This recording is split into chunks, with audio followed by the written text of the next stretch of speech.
Hello, welcome to the Gateway Church podcast. I'm Liam Flint, and on this week's show, I can't really big this up enough. He's already told me not to, but I'm going to. An amazing story this week. So glad we're going to be able to bring this to you, but I'm going to just keep the suspense going for a second. I'm joined by Nathaniel Hobby, who's one of the leaders here at Gateway Church. So together, we're just going to navigate through this one. Welcome, Nat. Thank you for having me. A long-time listener, first-time participant, so excited to be here. Yeah, every time we get a sporting guest on, we try and get Nat because he's got some sporting genes. But yeah, he's a busy man, so I'm just feel very blessed to have pinned him down to an 8 a.m. call. Let's just put it that way. So yeah, Nat, really good to have you. We'll double team this together. Now, we've got a special guest on all the way from Australia, someone that I know from a few years ago. Had the pleasure of meeting him, interviewing him about his faith in Jesus, and he's also not too bad in the pool as well. And we'll talk about the fact he's Olympian in a bit. Dan Smith joins us from the sunny Gold Coast. Dan, so good to have you, mate. How you doing? Yeah, thank you for having me. It's a real honor that you would consider me, to be on your podcast. And I think, I'm excited to share, the message of Jesus. And I think if any of us can add value to people's lives, I'll always be up for the opportunity. And I hope that we are able to do that today. Yes, that's what we like. So yeah, Dan, you've just hit it there really, but Nat and I would just love to touch on a couple of things in particular. We just love to encourage any of you who are listening today that actually doesn't matter what your circumstances are, that God is good, that he can save and rescue. And I mean, Dan's story is just testament to that. And then also we just love to help us just reevaluate, where is our identity? Do we value what we do, which Dan's going to speak about a lot, more than actually who we are, which is more important in God's eyes. So a couple of little markers for us there. But other than that, it's just as if we're in Dan's favourite little cafe on Gold Coast, having a chat and watching the surf.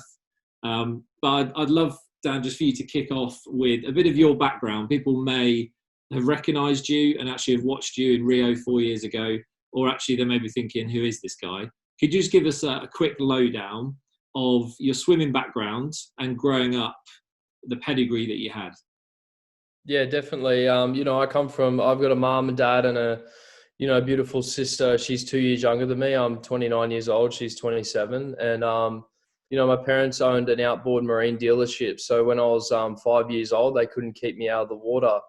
And they thought that it'd be a good reason for me to start swimming lessons to learn to swim. And swimming really found me. I had such a natural gift and ability for it. And soon I just progressed through naturally, like through each level of the classes at a young age really quickly. And before I knew it, when I was 10 years old, I didn't really know at the time. And as you get older, you reflect on things because, children are poor interpreters of information. And I think for me at a young age, my dad, he was living his life out through me. I was pushed way too hard, too young. And when I was 10 years old, I was fortunate enough to, it's kind of funny if you think about it. My dad was, had me watching Eye of the Tiger, the Rocky movie, and listening to that before my races and, drinking protein and creatine shakes. And I was into the gym at 10 years old, which was way too much too young. And I was quite skinny and little compared to all the man-child kids at that age. And when I was 10 years old, I won my first bronze medal at nationals. So that was really the start of my, success in the pool, which is pretty, phenomenal at that age. And when I was 11, I got swept up by the Miami Swim Club, which is where Grant Hackett come out of, and John Rooney and all those swimmers. And just when I turned 13, I got moved into Dennis Cottrell's squad. So I was swimming up to 60 kilometers a week. I was able to train with Grant Hackett at a young age. And, I saw what it took to be the best swimmer in the world, probably one of the greatest swimmers of all time. And, he was one of the hardest workers I've ever seen. And that was what I was brought up in at a young age. And I worked pretty hard. When I was 13, I won 6 gold medals and 2 silver at the national titles. And also broke Ian Thorpe's Australian 200-meter freestyle record. So you can imagine what life was like for me at a young age. I was in the limelight. My parents they found their identity through my life. Everything was all about Dan Smith, the swimmer. And when I was 14 years old, I won 8 gold and 2 silver. And still to today, that's one of the most gold medals won in Australian history. I was literally the next greatest swimmer coming through. I was all over the newspapers at the next Ian Thorpe. And, I just wanted to be Dan Smith, a kid, and I wanted to escape the limelight as much as I could. And when I was 13 years old, I started getting into binge drinking and partying at school, and I was extremely rebellious at school. And I guess for me, the next 4 years of my swimming career, I was probably really realized that it wasn't giving me the satisfaction and the completement in my own human being that I actually needed. And for me, the next 4 years, I got pretty dysfunctional and pretty broken. Yeah, I mean, we're gonna touch on that in more depth. I mean, Nat, would we have found you in the gym at 10 years old? Would you have been? I was reflecting on that and thinking you've probably done more up to the age of 13 years old than I've done in my entire life so far. That's an unbelievable kind of rise. You mentioned that kids are fairly poor at kind of processing information. So, yeah, I'm curious, was there any part of you at that age that thought, wow, this is like really cool, I've made it, or as you perhaps touched on, were you just keen to be a kid and hang out in the park and do all the things that the other people your age were doing? Yeah, I think like at a young age, I was exposed to things that I probably shouldn't have, exploring as a kid. And I guess for me, it gave me a really deep-seated root of unworthiness and, disappointment in myself and rejection. And, I guess for me, I was realizing that swimming was like giving me a bit of a sense of worth and value as a person, because everybody wants you. Everybody wants you for what you're doing. Everybody wants to coach you. Everybody's sowing time into you because you're a swimmer, and I think for me, I was realizing that you can only prove yourself so much through sport. And for me, it was like a motor with no oil in it. It just wasn't working too well. And, I spent a fair few years of my swimming career pretty lost and broken. And I don't know if I ever really got the joy and satisfaction I did get out of it. I think for sport, you need to do it because you love it. And that's it, not because you need it. And I think when you're a young kid, you're 8 years old and you race your friend out to the jetty and he beats you or you beat him, you both fall on your back and start laughing. And I think we lose that side of sport, of just actually enjoying the camaraderie and, being the best version that potentially you can be. And I think I lost sight of all that at a young age. I was literally projected about doing something no human being's ever done before. And I was way too young to be having that kind of pressure on me, I see. So Dan, you've already alluded to it. Those next few years for you, like we're going to talk about now, were really tough. Like there's no getting away from it. Do you think the biggest factor there, when you're obviously trying to work out your identity as a young kid, which normally takes people, a lot longer than it did for you, do you think the main thing was just that weight of expectation, or was it actually the fact that you didn't love what you were doing perhaps and you just wanted to explore normal things? Like what could you actually evaluate? Okay, this is the trigger, it's the pressure, or it's, I don't actually want to have a career in this. What was it that pushed you the wrong way?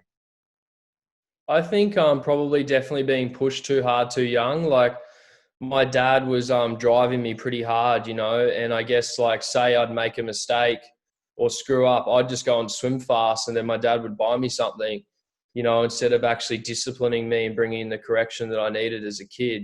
Discipline and correction are actually good things.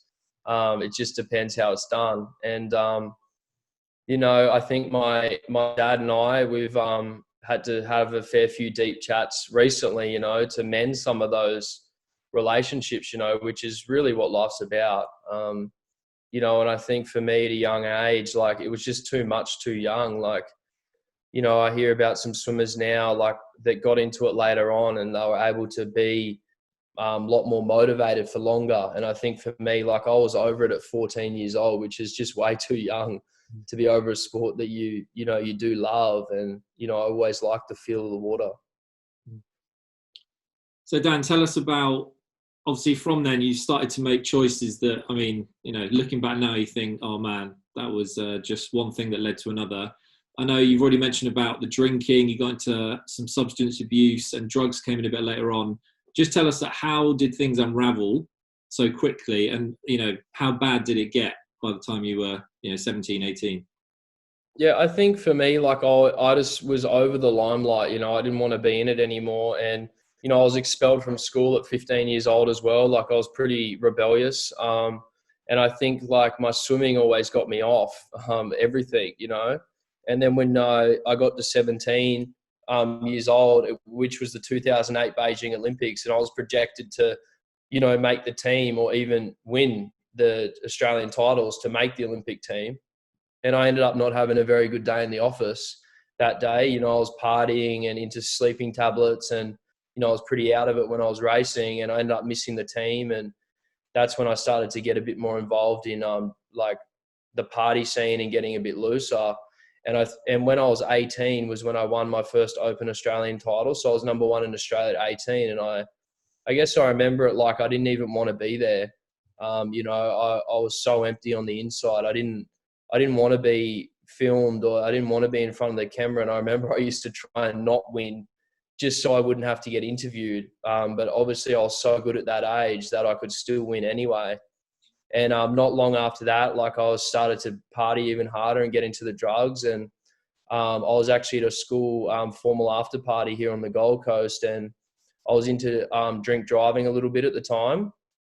And I remember like I came out of the party and two of my best mates were in the car, and I ended up putting seatbelts on them, packed it up, and I was obviously extremely intoxicated. And as I drove out of the party on the Gold Coast, on the main street of the Gold Coast, the police put their sirens on. I ended up getting in a high-speed police chase, and the police said I drove off so quickly that they had to call the chase off. And the police clocked me at 198 kilometres an hour in a 60 kilometre an hour zone on the Gold Coast. And I ended up going to take this corner further down the street, and because I was going so fast and because I was so intoxicated, I didn't really know what I was doing. And the car kept going straight, and it flipped front to end 3 times and went through a brick wall and into a house. And me and my 2 friends in the car, we all miraculously survived. And long story short, I ended up getting put in lockup. And when I came out, which was about 2 days later, all the news crews were waiting for me because I was number 1 swimmer in Australia. Like I was technically an influential person here on the Gold Coast and probably Australia.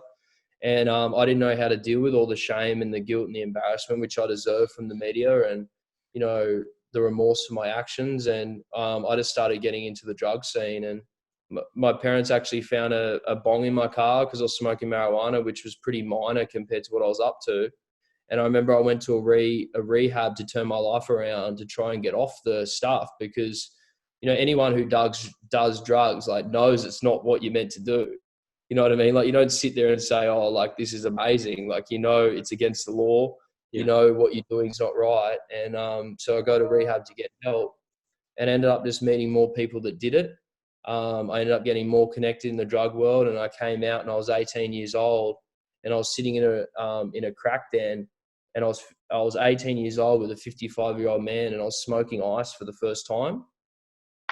And he said to me, he looked at me and he said, Dan, you're too young for this. Within 3 months, you'll lose everything. And I was like, no, I'll be okay. And before I knew it, ice literally destroyed my life. You know, it ripped every area of my life apart, and it obviously really led me down a really destructive road. Wow. And ice is basically crystal meth, isn't it? Yeah, crystal meth, yeah.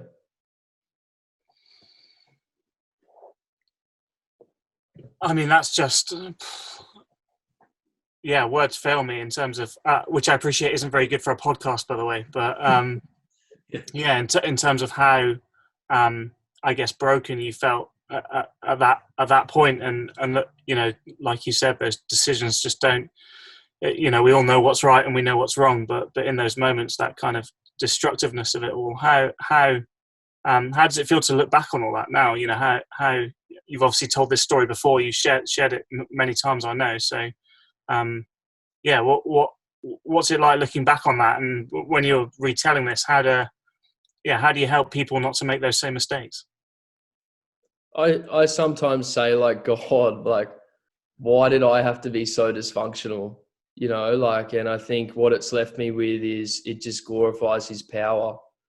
You know, it glorifies who he is. Like, I'm over 7 years clean now, and we can get to the part where I did come to the Lord, you know, but you know, like I'm speaking out of a place of freedom now. Like I remember I've done podcasts before with it's gone out to 200,000 listeners, and it was a worldly podcast. And I remember the guy that was interviewing me, it was on drugs, like the actual podcast, like, and he was like so fathomed. He's like, man, I've never interviewed someone who's actually walked away from it. Like he was so fascinated in that. And I think like it's so nice to sit here and, you know, share my story and actually we'll share his story, you know, and actually be a son of God and, you know, walk in freedom, because like society and even the world is craving this right now, you know, like it's like they actually are like, and I think like, I hope that I make Jesus sound like he can be followed, you know, like, cause it's actually the most beautiful life I've ever experienced. Yeah. I love it. We're just setting this up all for the big reveal, like Jesus center stage in a second. So Dan, I mean, at your lowest there, I know you were going to rehab. Was it cocaine, heroin, crystal meth? There was a lot of things that you were using at the time. Pretty much, you know, like anything would go. So, did you think at that point this was just a one-way ticket? Did you actually think I'm going to get clean one day, or can you not even fathom that when you're in the heat of it? I definitely think it's hard to fathom. Like when you're in it, you don't really ever meet anyone who doesn't do it. And I think like I'd given up hope, you know, like even our own health system told my parents that, you know, your son's brain function will never come back. Like they told my parents that I was too far gone. We can't help him anymore. I was banned from rehab, you know, like, and I'd a roughly about a $2,500 Australian dollars a week ice habit. So you can imagine what like I had to do to fund a habit like that. I was in trouble with the law. You know, I've been beaten up really badly and, you know, mixed with some pretty heavy people. And I guess like you come to a point of it all where it's like, I couldn't die anymore. Like I wasn't dying. I should be dead. You know, I've had enough drugs to be dead. And I guess like God was really drawing my heart towards the end. And I guess that was the beauty of who he is.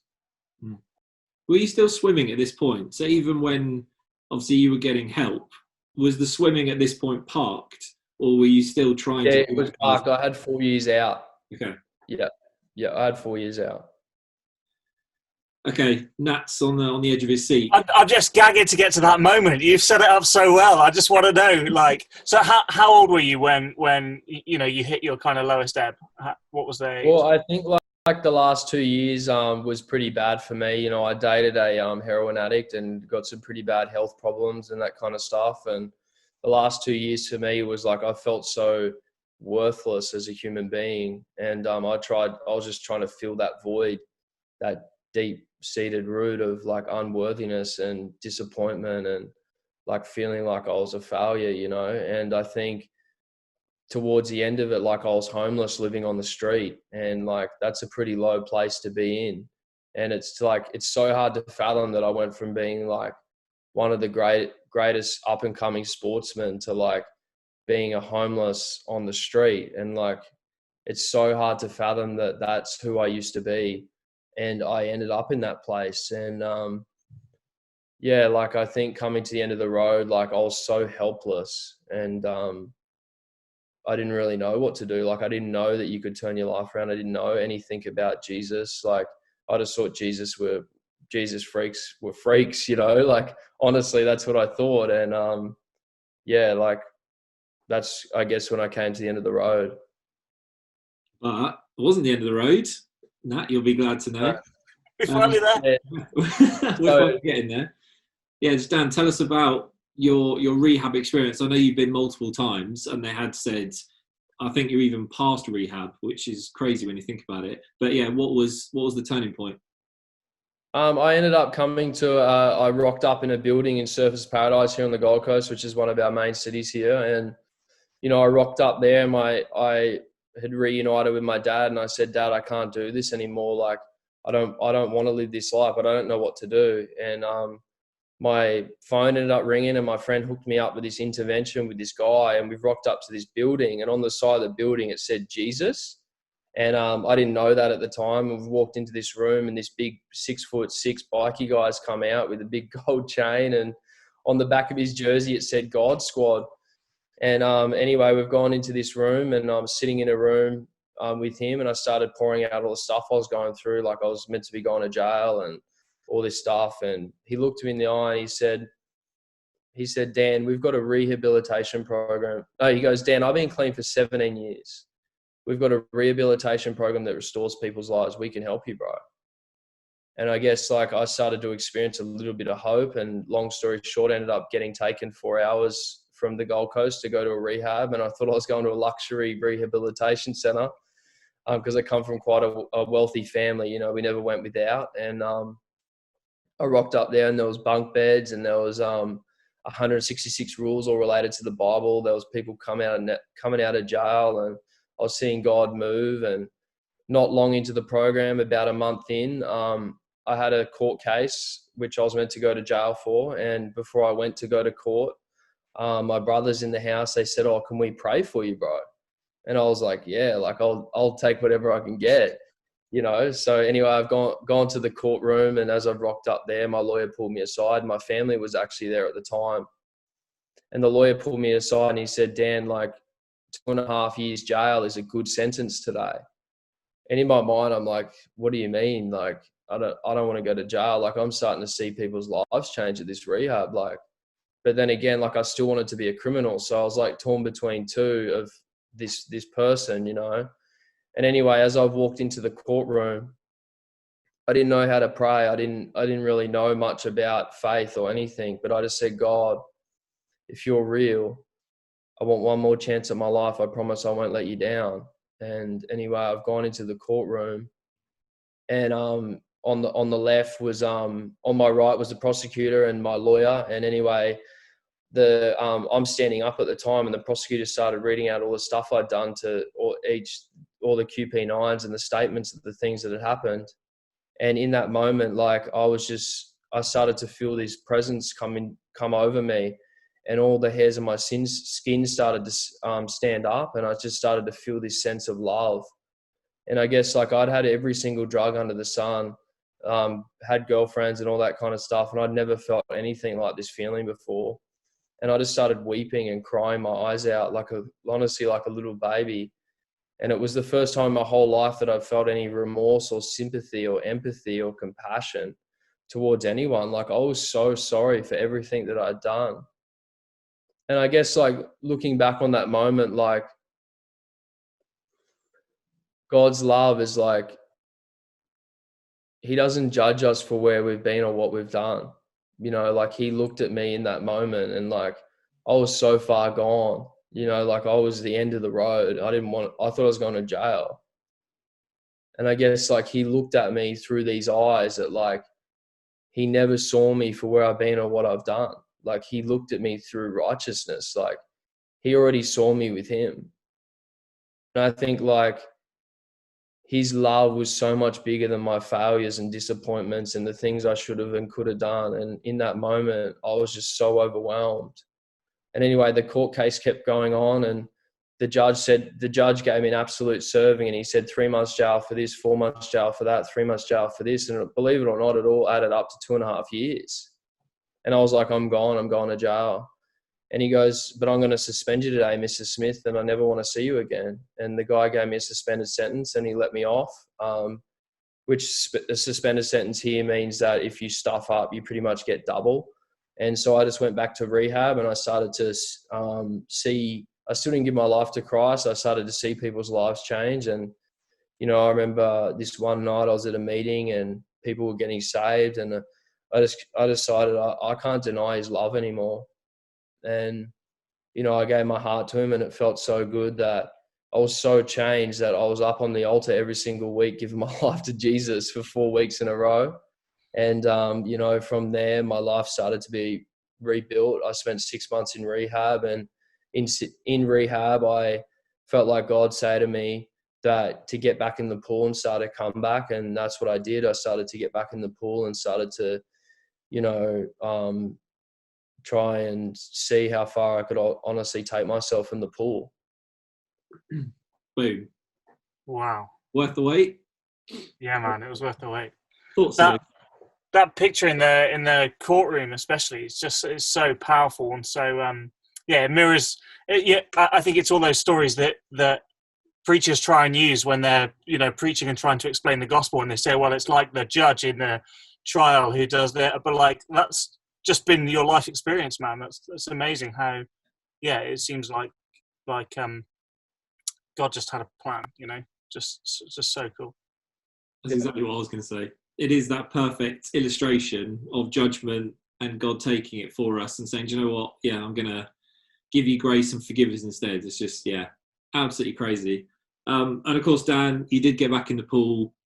Comeback went pretty well because, of course, you're now an Olympian. You made it to Rio in Brazil 2016. To think from where you were to then representing your country, I know it made you so proud to be in Rio. I mean, is that just the ultimate redemption for you in that that's why God saved you? Because now, you're a voice, you've got a platform. Yeah, definitely. I think like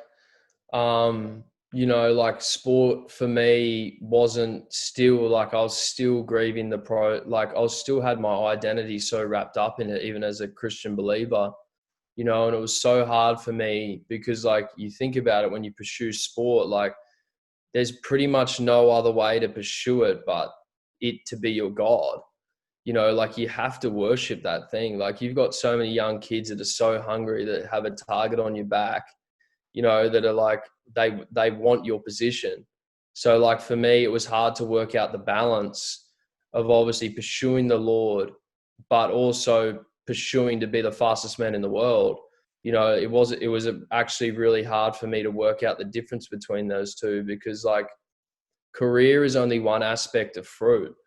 Like I think for me, stepping away from swimming a bit more in the last couple of years and Rio not going to plan performancely, I think for me, it made me realize like that I'm enough without my career, and it's actually hard you don't really realize how much you are wrapped up in something until it is not where you want it to be. And I think for me, like Jesus has shown me and restored my identity, and he's completed me. And I think like, I guess I was looking to prove myself through the pool to an element, and which is easy to do. And I think Jesus has like really completed me in my identity. And, I feel like I've won the best gold medal I've ever have won, and it's him. Amazing. No, you had a question about discipline, didn't you? A bit of a comparison.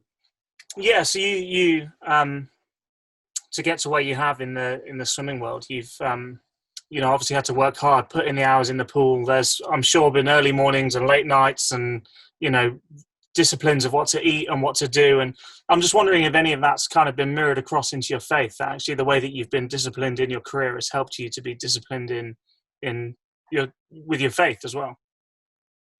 Yeah, I think my perspective of God, like, I guess, like, you can almost see reading the Bible and that as doing, is like getting you closer to the Lord. But like the thing that actually gets you closer to him is actually having a relationship with him.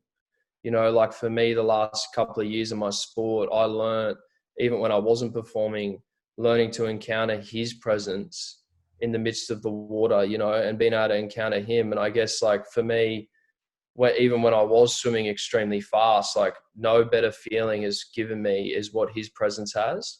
And I think like you don't have to be an elite athlete to suffer from performance-based identity, but I see pastors deal with it all the time. They need to win souls or they need to do this, but it's like, no, like that's not what the Bible says. Like we actually need to know him.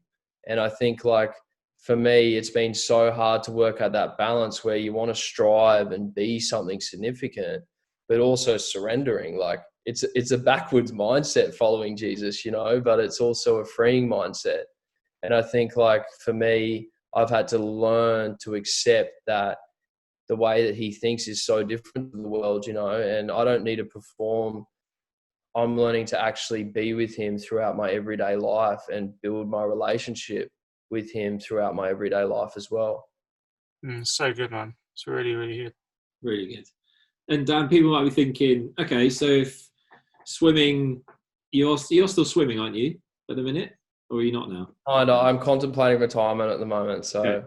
Yeah. So you're in a nice little season of thinking what's next. So people might be thinking, what are you doing? What are the plans?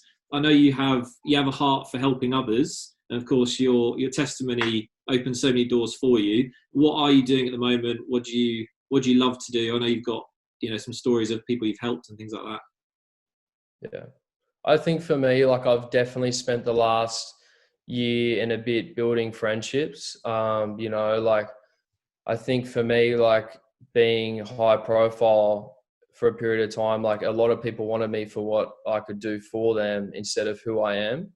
And I think finally, like I've found a group of people that actually value me for me. And I'm still adapting, to be honest, because like I had to learn to be a good friend as well. And I've been spending a lot of time in my friend group at the moment. There's about 15 of us. Some are new Christians that have been saved recently, which is pretty beautiful. And some are from my new church that I'm going to at the moment. But I guess like for me, I'm starting to think forward, like how can because I guess as a human being, you can only have so much time to help people. And I think for me, like I'm starting to think about how do I develop programs and systems for things for people things to be in place to actually help people. And one of the areas that I'm interested in is obviously the recovery scene and rehab scene. And I guess like I'm exploring that stuff at the moment. And I guess like also getting my story out there more and, sharing the love of Jesus to people. I think that's a pretty important part of my future moving forward. And just to finish, Dan, for people who are listening to this, or for kids who are similar to your age, when you hit that kind of 12, 13, 14, for kids who are feeling a weight of expectation, be it through sport or through music or business, whatever they're good at, what advice would you give to people who are just like starting to push boundaries, maybe in danger of making some poor choices? I mean, what would you be saying to kind of steer people to have a think before they go down that path? I think definitely challenging your why. Like why do you want to do it? And I think like if you do it because you need it, then that's a zero. Like to be honest, like, and I think if you do it because you genuinely love the industry and you love what it's about, because the problem is the high performance world, like you're only as good as your last performance. Even if you win within 6 months, you're old news, like if you don't back that up. So I think like learning to do it because you love it, know that what you do doesn't define you. And I guess following Jesus is like learning to hold on to everything loosely except him, and I think that's a powerful tool to learn at a young age for kids and even Christians. I was learning to let go and learning to, allow God to be God, and I think that's you pursue something and you give it your all in your human strength, trusting the results to him. And you got to trust that he's going to make something so beautiful, just like the resurrection power of Jesus, something so beautiful out of your life lived. And I wish I knew that sooner, to be honest. But, that's the power of my message now, and learning to execute what I want to say in a healthy way as well. I've been so encouraged, man, by hearing your story. We were so at Gateway we do something called community Bible reading. We all get in groups and kind of read portions of the Bible together. And yesterday we were in 2 Chronicles. We were reading the story of Manasseh, this guy who just screwed up royally. Like if there's something you could have done wrong, he purposefully did it, and then just had this kind of massive moment of clarity and turned back to God. And I said to my friend and I were texting about it, saying, man, that's so hopeful that like God can turn somebody around. It doesn't matter how far gone you think you are, actually God can turn people around. And then we thought we need to be praying for more stories like that. We want to be praying that we see more of that miraculous turnaround in people's lives. And then the very next day to be sat here and have the privilege of hearing your story actually just brings it alive again. Actually, Jesus is real, alive and ready and waiting. So yeah, hopefully it gives us all a boldness and a courage to share our faith as well. So thanks, man. Anytime. Thank you. Yeah, I mean, it's just incredible. I mean, Dan, we've got to recognise 7 years clean now, over 7 years for you. I mean, that's just monumental effort. I know obviously God has steered you through that, but yeah, it's just an amazing story. You're going to bless so many people. That's why we wanted you on here, just so that people our side could hear a bit about this as well. But yeah, you're really blessed, mate. You've got a great story, and God's got so much more for you. So thanks so much for being willing to share. Thank you. Hopefully I can come visit one time, and meet you guys in the flesh, not through Zoom. You'd be welcome anytime. Yeah, that's it. We'll stick it on the church budget, fly him over, first class, and then, you can do a week's training on identity. I'll row me boat over.